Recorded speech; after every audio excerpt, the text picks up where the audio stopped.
모임 피정인데 1년에 한두 번 정도씩 이렇게 모여서 뵙고 특히 피정을 통해서 우리들의 지난 삶의 어떤 피로와 또 괴로운 어려움들을 다 이렇게 내려놓고 또 친교와 나눔 가운데 또 기도와 또 미사 안에서 영적인 힘을 회복하고 그리고 또 새로운 마음과 새로운 몸으로 일상으로 돌아가는 그러한 여정을 계속해서 해나가고 있어서 저는 나름대로 많은 기대도 됐고 또 준비하면서 특히 오늘 뭐 주제를 함께 한 마음으로라는 주제로 잡으면서 이런 주제를 처음 저는 다루게 됐는데 굉장히 많이 설렜고 되게 좋았습니다.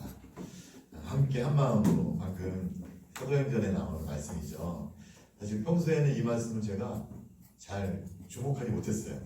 근데 어떻게 하다 보니까 이번 지난 6월 중순에 했던 연피정 우리 신학교 신부님들과 함께 제주도에서 연피정 안에서 이 말씀을 다시 한번 읽고 묵상하면서 우리가 잊고 있었지만 분명히 성경은 우리에게 전해주고 있습니다. 옛날에 사도들과 또 교회 공동체가 어떻게 살았는지를 우리에게 전해주고 있는데 제가 왜 이 말씀에 더 많이 머물렀느냐 하면 이제 주로 우리는 함께를 많이 강조하지만 사실은 여기서 말하는 말씀처럼 함께 한 마음으로까지 가야 되는 거 이게 여기 성경의 말씀에 나오기 때문이기도 하고요. 사실 이 피정을 우리가 하고 있을 때 초미의 관심사가 다음 총장은 누가 될 것인가 라는 여기였어요. 그래서 6월 중순에 피정을 했기 때문에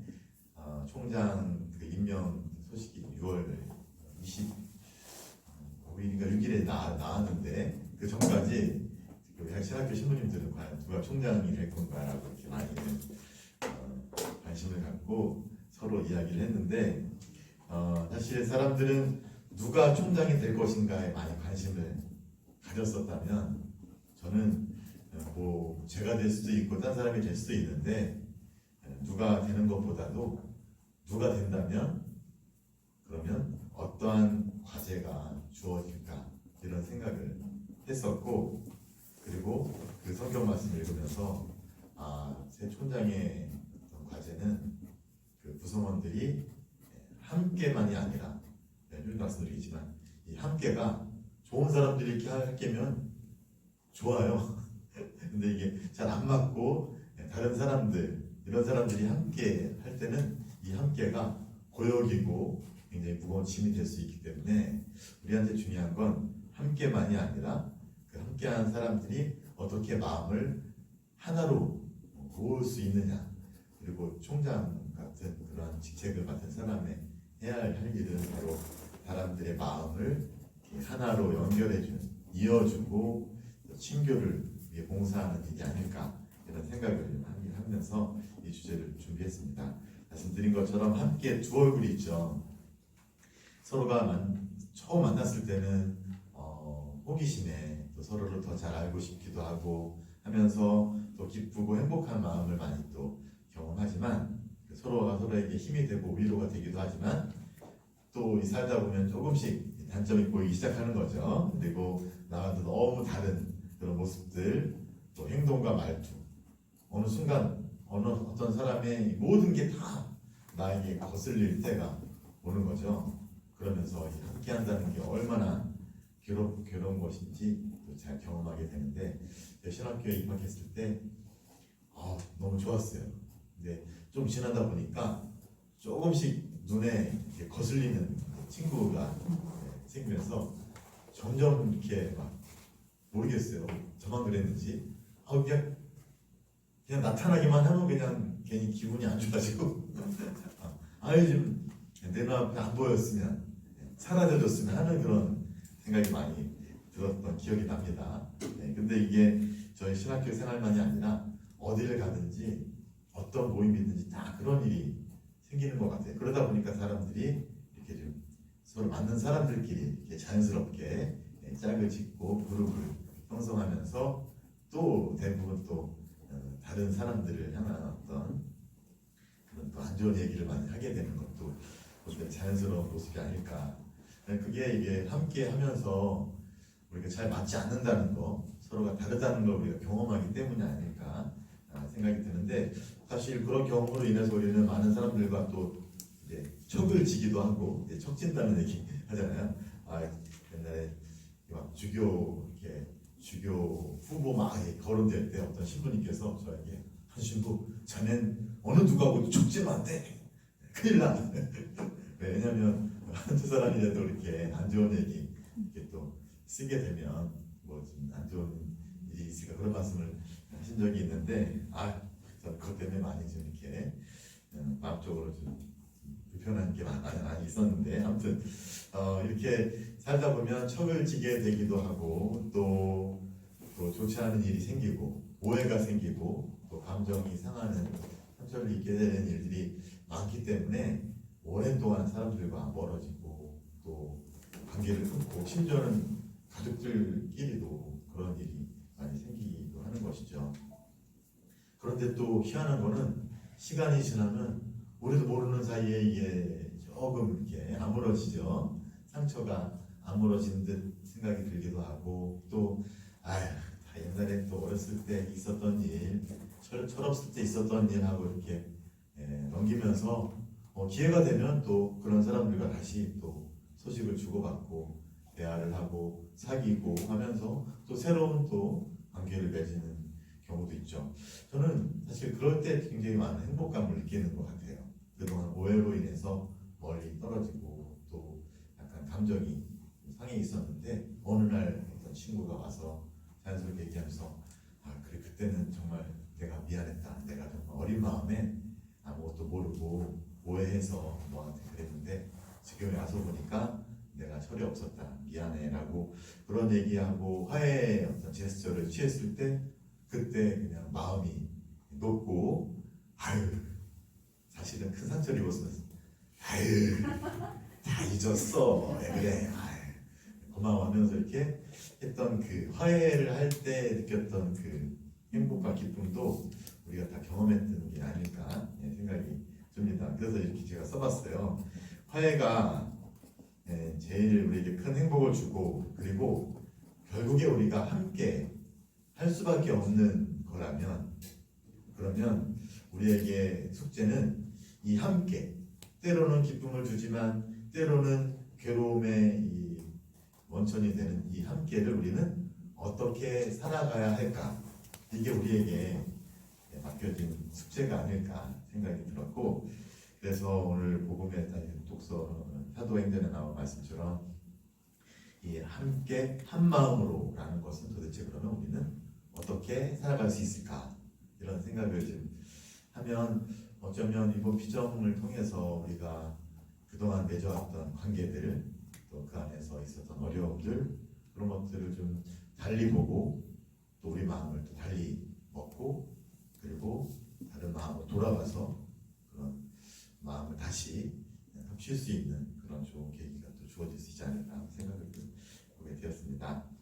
제가 이 주제를 떠올리면서 제일 먼저 떠올랐던 노래가요, 함께 가자 우리 이 길을이에요. 우리 신학생들 때부터 신부님들은 이 노래를 굉장히 많이 불러왔어요. 특히 술 먹고 손잡고 함께 가자 우리 이 길을 형제의 손, 이렇게 하면서 이렇게. 그런데 이 노래를 잘 그 가사를 음미하다 보면 이런 얘기입니다. 함께 가는데 사실 가다 보면 높은 산도 있고 사나운 파도도 있고, 그리고 우리 스스로가 지치기도 하잖아요. 근데 이 함께라는 것이 서로에게 힘이 되고 의지가 된다는 것이죠. 그런데 이 노래의 끝을 쭉 가다 보니까요, 결국에 이런 얘기 하더라고요. 함께만이 아니라, 여기 함께하는 이유가 하나 있더라고요. 뭐냐면 노래 마지막 부분에 어떻게 끝나죠? 노래가 마침내 하나됨을 위하여, 그러니까 하나 된다는 것이 목표더라고요. 그냥 함께 그 자체가 목표가 아니라, 함께는 우리에게 소중하고 서로에게 힘이 되고 의지가 되지만, 결국에 그 함께를 통해서 우리가 지향할 건 바로 너와 나의 마음이 하나로 모아지는, 바로 그걸 이 노래가 부르고 있던 것이고, 사실 사도행전도 그 이야기입니다. 함께 한 마음으로 기도에 전념하였다. 한 마음으로, 마음을 하나로 합치는 것. 그래서 우리에게 이제 맡겨진 숙제죠. 어떻게 한 뜻, 하나의 뜻, 하나의 마음에서 우리가 하나가 될 것인가. 제가 이제 오늘 이 자리에서 드리고 싶은 말씀은 서로의 다름을 인정하자는 것, 그리고 또 열린 마음을 갖자는 것, 그리고 결국에 우리가 한 마음이 될 수 있는 유일한 방법은 우리가 너무 다르기 때문에 우리 서로가 한 마음이 되기는 쉽지 않아. 왜냐하면 내가 네 마음이 되어야 되는지, 네가 내 마음이 되어야 되는지 어떻게 기준인지 모르잖아요, 그렇죠? 그때 우리 신앙인은 우리들에게 기준은 바로 예수님의 마음이다. 우리가 각자가 예수님의 마음과 일치할 수 있다면 우리는 예수님 마음 안에서 한 마음이 될 수 있다. 결국에 예수님의 마음이 어떤 마음이고 우리는 어떻게 그분의 마음에 일치하면서 서로가 한 마음이 될 수 있을까?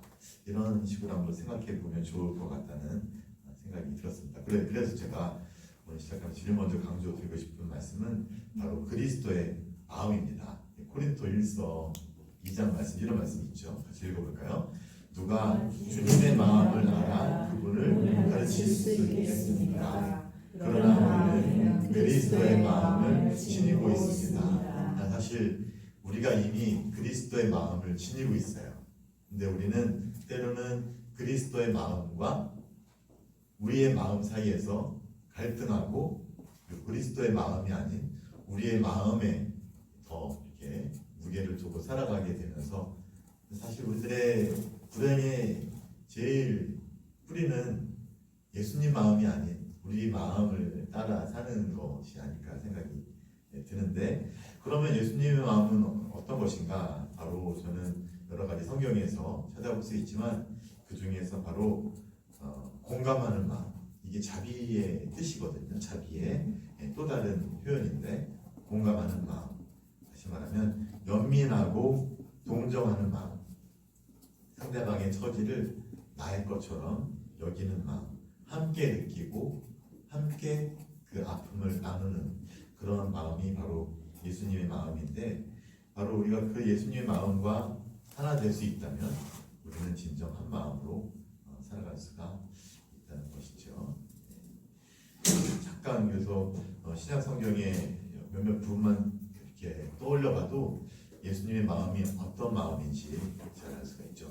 라자로가 죽었다는 말씀을 얘기를 들으셨을 때 예수님께서는 바로 마음이 산란해지셨다. 그리고 사람들의 울고 하는 모습을 보고 북받치시고 눈물까지 흘리십니다.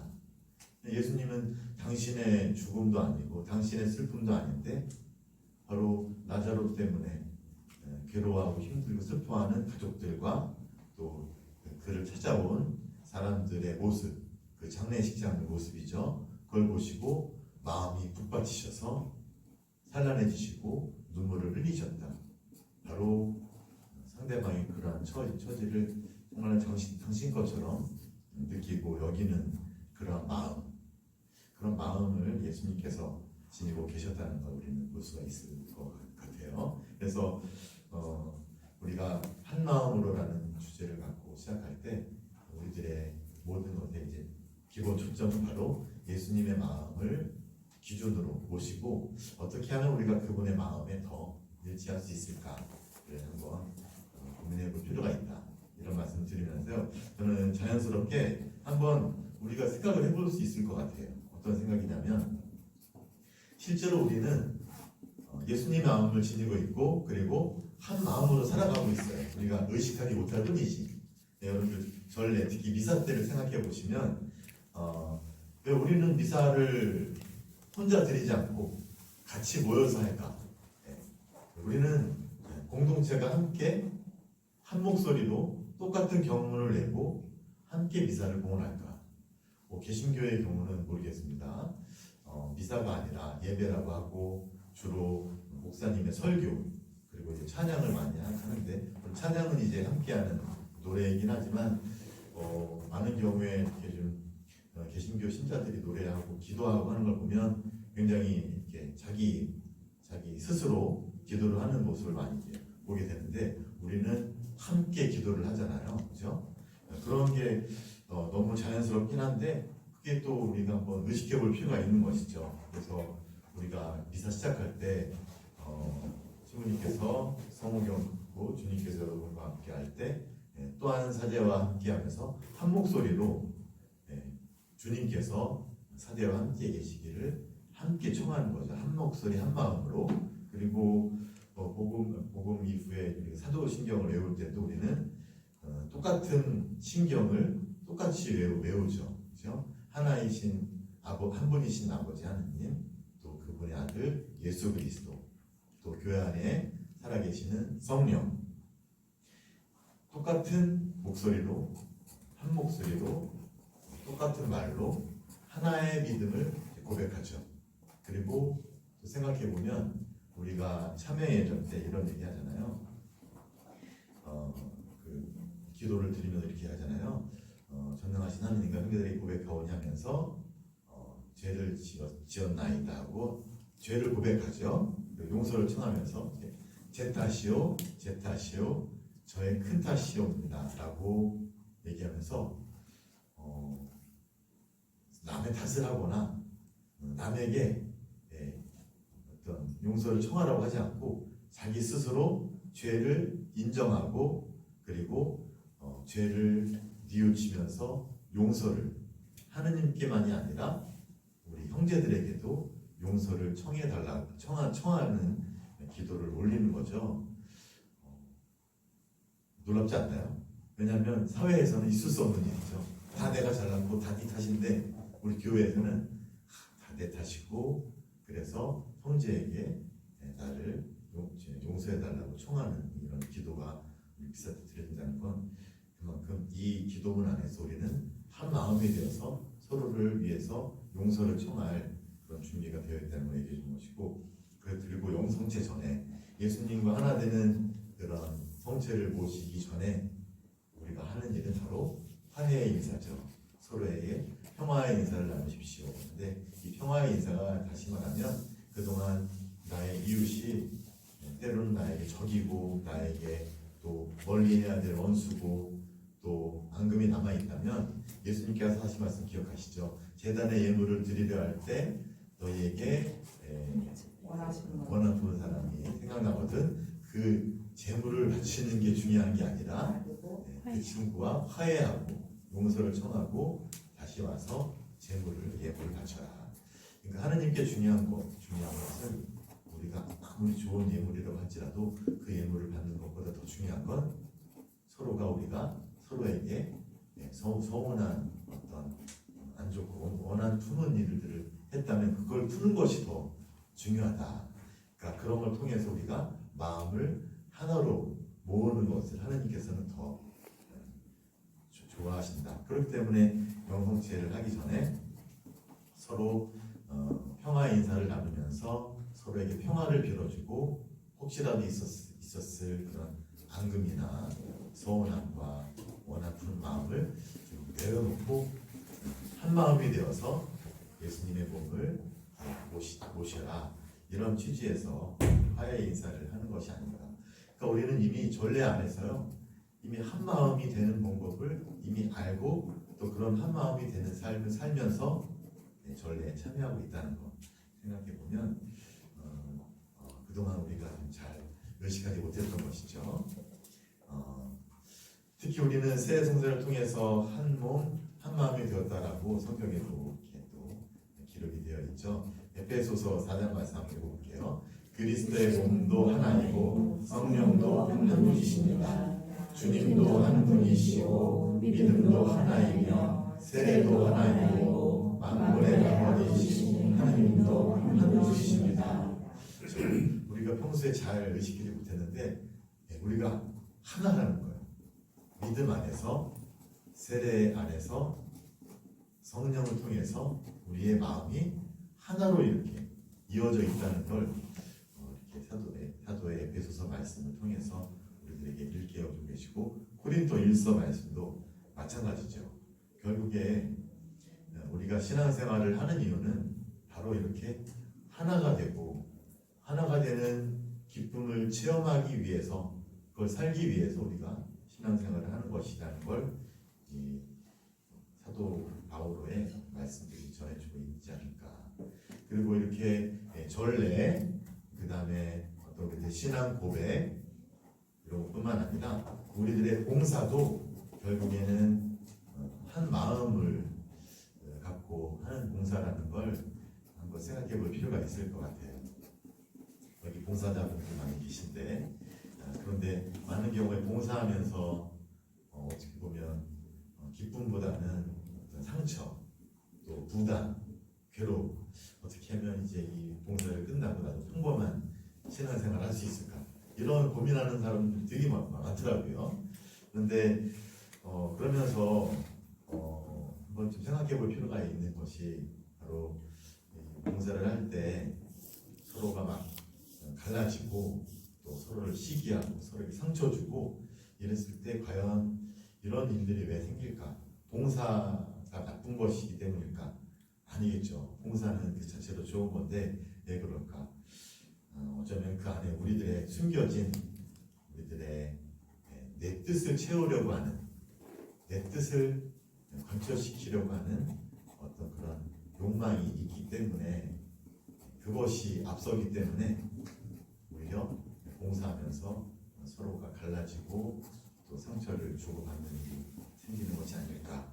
제가 찾아보니까 야고보서에 이런 말씀이 나옵니다. 여러분은 청하여도 얻지 못합니다.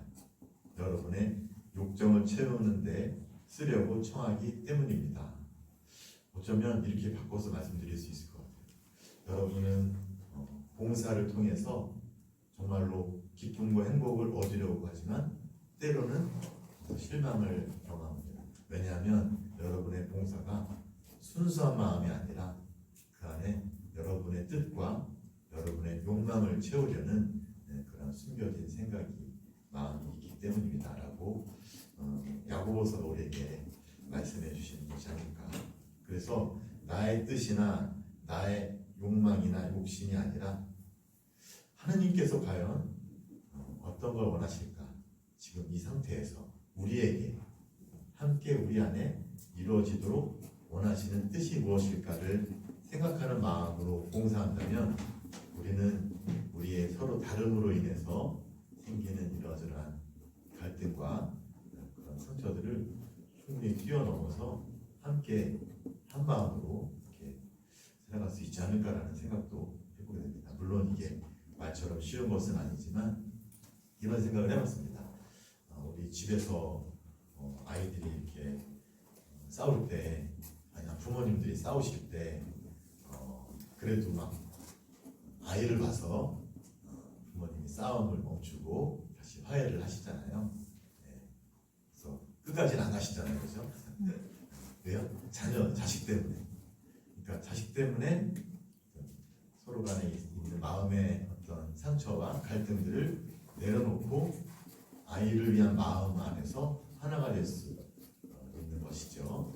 또 집에서 아이들끼리 싸울 때 부모님의 마음은 아무리 싸우고 해도 우리는 같은 한 가족의 일원이다. 우리는 한 형제 자매 가족이다. 이런 더 큰 가치 안에서 이런 차이들은 분명히 넘어설 수 있지 않을까. 그래서 싸우다가도 결국에는 한솥밥에서 같이 밥을 퍼서 같은 밥을 나누면서 가족의 일원으로 살게 되는 것. 이거 어떻게 보면 우리에게는 늘 어떤 있을 수 있는 어떤 차이와 또 상처와 갈등들 있지만 그런 다름을 뛰어넘는 어떤 다른 차원에서의 어떤 마음이 모아진다면 이런 것들을 우리가 넘어설 수 있는 것은 아닐까. 그래서 성당에서도 우리가 아까 말씀드렸지만 우리가 어떤 정치적인 이념이 다를 수 있죠, 그렇죠? 나는 빨간색일 수 있고 어떤 사람은 파란색일 수 있고, 하지만 우리가 그런 다른 정치 성향임에도 불구하고 한 신앙인으로서 하나의 신앙을 고백할 수 있는 것은 바로 그 다름을 뛰어넘는 어떤 다른 차원에서의 일치가 가능하기 때문인 것이죠. 그런 걸 생각해 보면 우리가 봉사하면서도 겪게 되는 여러 가지 어려움들은 그걸 넘어서는 바로 하나님의 뜻이 그분의 마음이 어떤 것인가를 생각해 볼 때 극복될 수 있는 것이 아닐까 생각이 듭니다. 제가 지금까지 들었던 말씀 이거예요. 그러니까 한 마음으로라는 그러한 우리들의 맡겨진 숙제는 예수님 마음에 일치함으로 가능한데 아직 말처럼 쉽지 않은데 또 한편으로는 우리가 이미 살고 있는 마음이라는 거죠. 전례 안에서 그리고 신앙 안에서 그리고 봉사 안에서 이미 우리는 이러저러한 갈등과 차이를 넘어서서 한 마음으로 사는 것을 우리는 각자가 경험해 왔다. 그렇다면 그 안에서 이런 한 마음으로를 더 잘 살아내기 위해서 저는 몇 가지 좀 이렇게 생각할 거리를 함께 좀 나눠보고 싶은데요. 첫 번째 한 마음으로 살기 위해서 첫 번째 이제 생각해 볼 수 있는 것이 바로 다르다는 거죠. 다름을 이렇게 수용하는 것, 이것이 굉장히 중요하지 않을까. 그런 면에서 제가 마태복음 13장을 한번 떠올려 봤는데 다 아시죠? 어떤 사람이 밭에 씨를 뿌렸는데 다음날 보니까 밀만이 아니라 뭐가 같이 자랍니까? 가라지가 자라죠. 그러니까 일꾼들이 와서 가라지를 뽑아버릴 거야 하니까 아니다. 괜히 가라지를 뽑다가 밀까지 뽑을 수 있으니 주어라. 그대로 뒀다가 나중에 추수 때가 돼서 가라지들을 다 뽑아서 태워버리고 그리고 밀은 추수해서 곳간에 잘 저장하면 된다. 이렇게 나오는데 사실 농사 짓는 사람들은 나오고 계시지만 눈에 보이는 그 피 다 뽑아버려야 되죠, 그렇죠? 그러니까 농사 짓는 분들에게 봤을 때는 예수님의 말씀은 좀 안 맞는 것 같아요, 그렇죠? 가라지는 빨리 뽑아야죠, 그렇죠? 밀을 잘 두고. 그런데 왜 그런 말씀을 하셨을까? 어떻게 보면 이건 이제 그러니까 농사에 대한 이야기만이 아니라 우리가 살아가는 삶에 대한 이야기라는 거죠. 우리 삶 안에는 우리 눈에 가라지처럼 보이는 것들이 늘 존재할 수밖에 없다는 거죠. 우리 안에 나 생각을 달리하는 사람, 나 성향이 다른 사람, 나 정말 정반대의 어떤 성격을 갖고 그런 사람들, 우리가 그런 사람들 봤을 때 제일 먼저 드는 어떤 생각과 유혹은 바로 저 사람만 없으면, 저 사람만 사라지면 내 인생은 참 행복할 텐데, 그런데 그런 인간이 사라집니까? 안 사라지죠, 그렇죠? 그 사람이 사라지더라도 더 강한 사람이 나타나서 우리를 괴롭히는 거죠. 그런 면에서 그러한 어떤 가라지 같은 어떤 존재 그것이 있을 때 우리가 해야 할 일은 저걸 어떻게 없애버릴까가 아니라 그거 이제 피할 수 없는 현실이다. 그러면 어떻게 함께 살 것인가, 이거를 이제 우리가 공유를 해야 된다는 거죠. 바로 그것이 우리가 한 마음이 될 수 있는 첫걸음이 아닐까라는 생각을 해보았습니다. 우리 안에 있는 다름을 제거하려 하지 않고 수용한다는 것. 이거는 개인적인 부분에서도요, 자기 안에 가라지 같은 부분이 분명히 있거든요. 내 안에 없애버리고 싶은 부분, 내 단점일 수도 있고 나의 버릇일 수도 있고. 근데 다 아시겠지만 그게 없어지니까 나의 승질이 어디 나의 나쁜 승질이 어디 갑니까? 나의 이런 불같이 차오르는 그러한 분노 어디 갈 수가 없죠. 이제 그렇다면 어떻게 그러한 나의 그 가라지들을 함께 안고 살 수 있을까? 물론 그거를 막 이렇게 불태우려는 게 아니라 내가 그런 사람이니 이런 나의 화가 올랐을 때는 나는 좀 더 다른 사람들과 좀 떨어져서 그 분노를 가라앉히는 법을 배운다거나, 아니면 어떤 고민이 있을 때 그런 부분을 다른 사람들과의 대화를 통해서 푼다거나 해서 나의 어떤 그런 가라지 같은 부분들을 함께 살아갈 수 있는 법을 찾는 것이 우리들에게 맡겨진, 그게 어떻게 보면 한 마음으로 살아가는데 가장 필요한 부분이 아닐까 생각이 듭니다. 우리 주위에 있는 나와 다른 사람들, 또 내 안에 있는 없애버리고 싶은 나의 부족하고 단점들 그런 것들 어떻게 끌어안으면서 살 수 있을까? 또 하나 제가 생각했던 거는요, 이 권력 문제인데요. 이 권력이라는 게 약간 이제 말이 좀 이상할 수 있는데 여러분들 참교육이라는 거 이렇게 드라마 보셨나요? 네. 참교육. 거기 보면 그 애들 괴롭히는 나쁜 학생들 있잖아요. 근데 그 학생들이 어떻게 보면 권력을 갖고 그 권력으로 똑같은 동료를 괴롭히거나 부려먹거나 지배하는 거죠, 그렇죠? 결국엔 그거더라고요. 그래서 그 선생님 그 뭐죠? 무슨 부죠? 교권부에서 나온 그 대리 선생님 그 학생을 보고 야, 참 권력이라는 게 참 하면서 학생이 권력을 갖고 있으면 돼 안 돼? 라고 하면서 하는데 사실 뭐 어디 가나 다 권력이 있게 마련이더라고요. 그래서 뭐 권력이 다른 게 아니라 무슨 뭐 정치 권력만이 아니라 예를 들어서 그 학생이 부모님이 갖고 있는 사회적인 어떤 지위라거나 아니면 재산 아니면 때로는 정보까지도 이게 권력이 될 수가 있어요. 내가 갖고 있는 정보를 갖고 그걸 갖고 권력처럼 사용하면서 상대방을 이렇게 좌지우지하려는, 그러니까 이렇게 다양한 권력들을 갖고 우리는 이미 우리도 모르는 사이에 이렇게 행사를 하고 있다는 거죠. 뭐 그런 거 본 적 있어요. 텔레비전에 이제 막 정치가가 나오니까 엄마가 이제 저 정치가는 정말 인권도 모르고 정말 굉장히 민주주의를 파괴하는 그냥 나쁜 사람이야, 독재자라고 얘기하면서 이제 밥을 먹는데 아이가 반찬이 맛이 없다고 하니까 주는 거라 먹어! 라고 얘기하면서 못지않게 독재자로 이렇게 집안에서 권력을 행사하는 제 얘기가 아니라 그래서 봤어요. 그래서 보면서 우리도 그러니까 이게 뭐냐면 우리도 모르는 사이에 우리가 갖고 있는 어떤 부모님이라는 위치로 혹은 우리가 갖고 있는 어떤 재산이나 아니면 뭐 사회적인 지위라든가 이걸 갖고 이제 우리가 이렇게 할 수 있는 거죠. 저는 총장이 되면서 제일 먼저 그 부분이 떠올랐어요. 그래서 제가 총장 되니까 좋은 게 몇 가지가 있더라고요.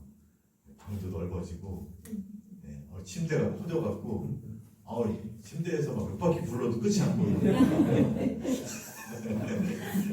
그리고 이제 시키면 다 하고 그죠? 다 저의 뜻만 기다리고 결정을 내려주시죠. 그러면 저희가 바로 하겠습니다. 그냥 제가 결정하고 그냥 시키기만 하면 그냥 다 되는 거예요. 얼마나 좋아요, 그렇죠?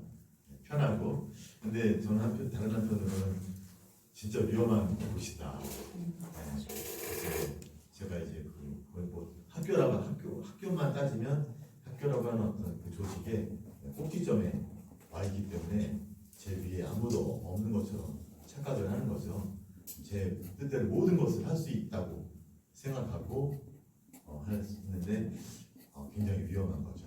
그래서 저는 오히려 이런 권력이라는 이제 권력으로 인해서 남용할 수 있는 그런 위험을 의식하면서 오히려 저의 뜻이 아니라 함께 이런 주제가 있으면 결정해야 될 게 있으면 여러분들의 생각은 어떻습니까? 직원들은 어떻게 생각합니까? 학생들은 어떻게 생각합니까? 하면서 그러면 이렇게 가면 어떻겠습니까? 라고 하면서 함께 의견을 조율하면서 결정을 하는 그런 방향으로 가는 것이 나에게 맞게 주어진 나에게 주어진 권력을 잘 봉사하는 데 사용할 수 있는 게 아닐까. 그러니까 저는 이런 생각이 듭니다. 결국에 이 권력이라는 건 남용을 위한 것이 아니라 봉사하기 위해서 나에게 맡겨진 것인 것, 한시적으로 맡겨진 거. 그런데 이걸 그렇게 생각하지 않고 우리도 모르는 사이에 권력을 갖고 자유를 박탈하고 남을 자주지하게 하는 그런 일들이 벌어진다는 거. 제가 이걸 이야기를 꺼낸 이유는요.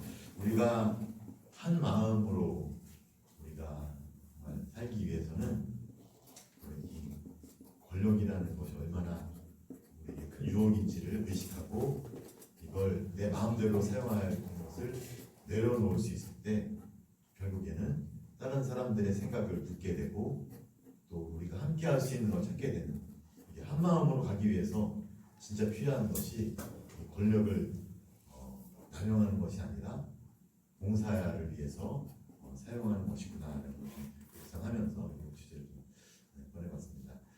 그리스도의 마음과 시선으로, 이건 아까도 말씀드렸던 것이죠. 예수님의 마음, 바로 가요하는 마음, 불쌍히 여기는 마음, 특히 이제 예수님의 마음을 표현한 것 중에 바로 이 내 양들을 돌보아라라는 그런 말씀이 있어요. 내 양들을 돌보아라. 예수님의 마음은 늘 양들 편에 가 있다는 거죠. 어떻게 돌볼까? 그러한 돌보고자 하는 예수님의 마음에 우리가 늘 의식한다면 우리 역시 예수님과 함께 한 마음이 되어서 살아갈 수가 있지 않을까. 그리고 하나 덧붙이자면 하느님의 활동 방식이라고 제가 적어봤는데요. 마태복음에 이런 말씀이 있습니다. 그는 다투지도 않고 소리치지도 않는다. 부러진 갈대를 꺾지 않고 연기나는 신지를 끄지 않는다. 그래서 민족들이 그의 이름에 희망을 건다.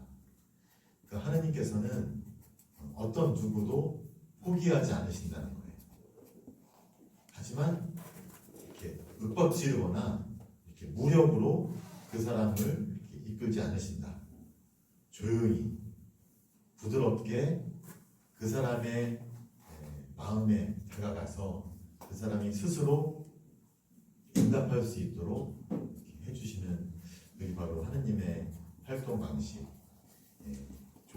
조심히 다가가서 그 사람의 마음에 부드럽게 노크하고 그 사람이 응답함을 통해서 그 안에서 조용히 일을 하시는, 거기에 계시지만 드러나지는 않는, 하지만 반드시 당신께서 계획하신 일을 이루시는 바로 그러한 하느님의 활동 방식을 우리가 알아챌 수 있는 것이 굉장히 중요하지 않을까 생각이 듭니다.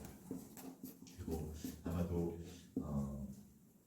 또 하나 덧붙이자면 바로 이 약함에 대한 긍정적인 인식인데요. 약함에 대한, 다시 말하면 우리는 모두 약한 존재이고, 그리고 약함 안에서 우리는 하나로 연결되어 있다.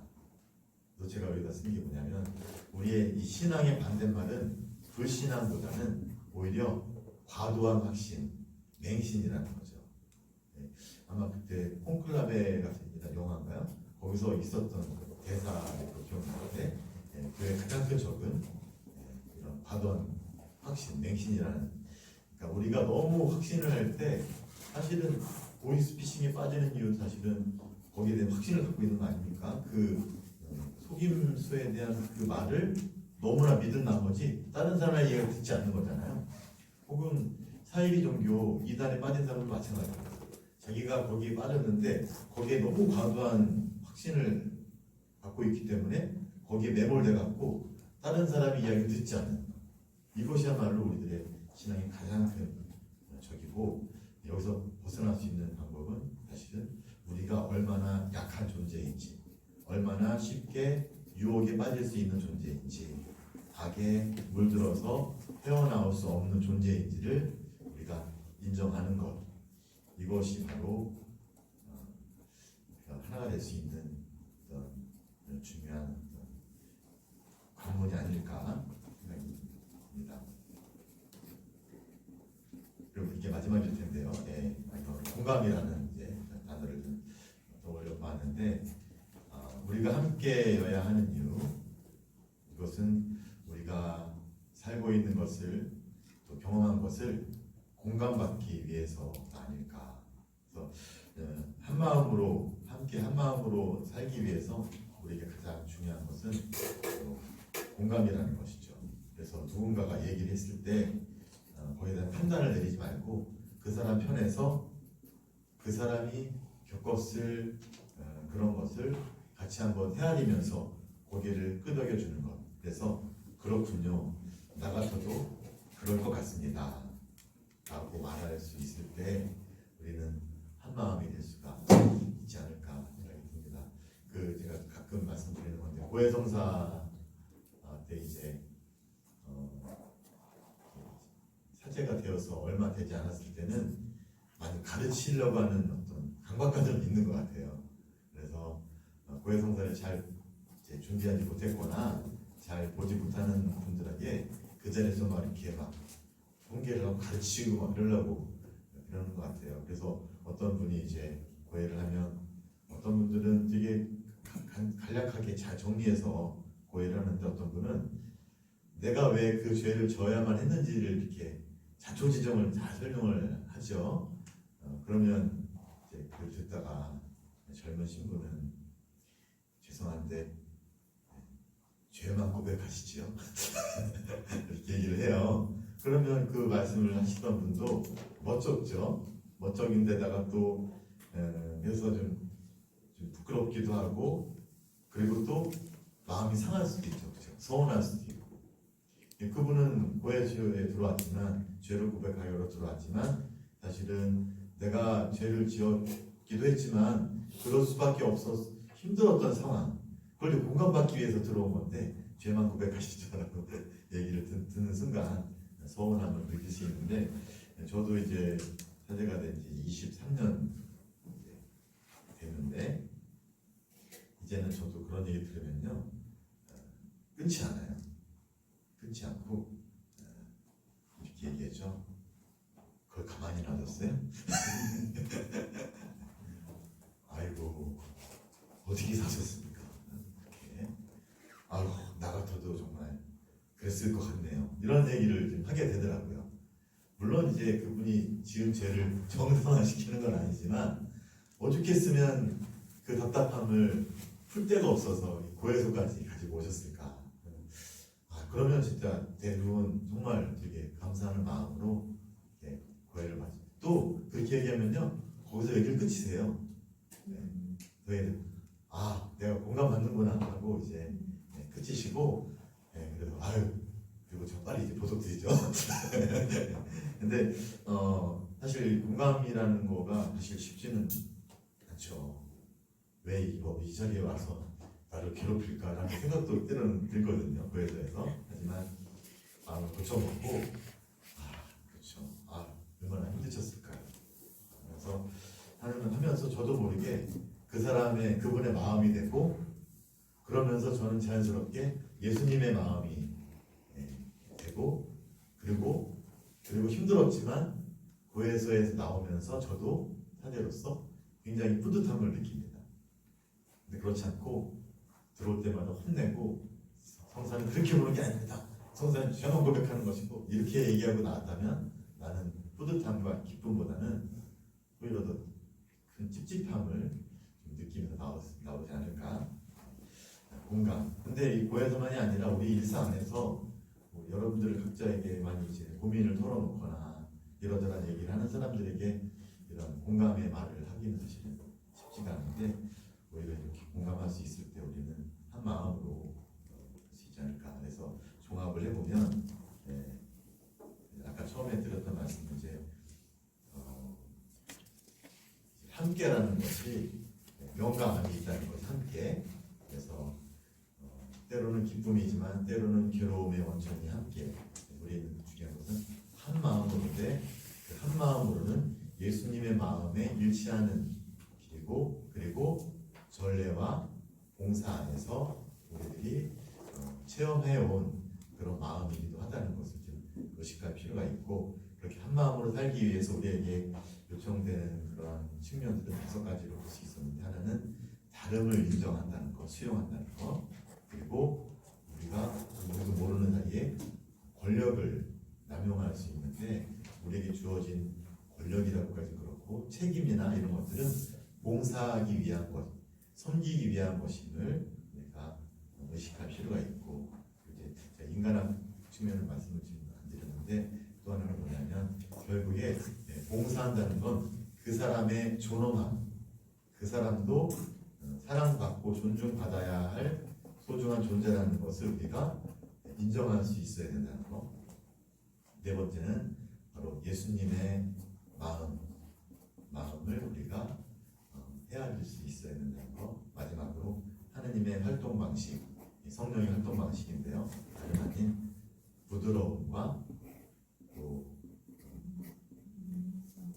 내면 안에서 우리 마음에 다가오시는 그러한 방식, 그래서 자유 안에서 스스로 응답할 수 있도록 기다려주시는 그러한 성령의 활동, 이러한 조용히 다가와서 노크하고 응답할 기다리면서 함께 조용한 가운데 그 자리에 있으면서 당신의 뜻을 이루어 가시는 하느님의 활동 방식을 우리가 알아차릴 수 있을 때 우리는 분명 상대방을 우리의 정말 형제로 받아들이면서 한 마음으로 살아갈 수 있지 않을까 합니다. 그래서 이제 다 끝났습니다. 네, 그래서 사도행전 24절 그들은 모두 여러 여자와 예수님의 어머니 마리아와 그 형제들과 함께 한 마음으로 기도에 전념하였다라는 말씀을 통해서 시작을 했는데 이번 피정을 통해서 우리 안에서도 함께 한 마음으로 경험을 하면 좋겠고, 그리고 이 피정이 끝난 다음에 일상으로 돌아가서 우리가 바로 모든 사람의 마음을 하나로 묶어주는 그런 일을 위해서 파견된 존재라는 것. 그래서 우리가 가는 곳마다 갈등과 분열이 아니라 화해와 또 일치가 친교가 이루어지는 그런 일이 생길 수 있도록 시점을 통해서 기도하고 지향을 두고 우리 안에서 더 큰 친구의 기쁨을 드리는 시점을 지냈으면 좋겠습니다. 하고 영광성으로 마치도록 하겠습니다. 성령의 이름으로 아멘. 영광이 성부와 성자와 성령께 성과 같이 이와 항상 영원히 아멘.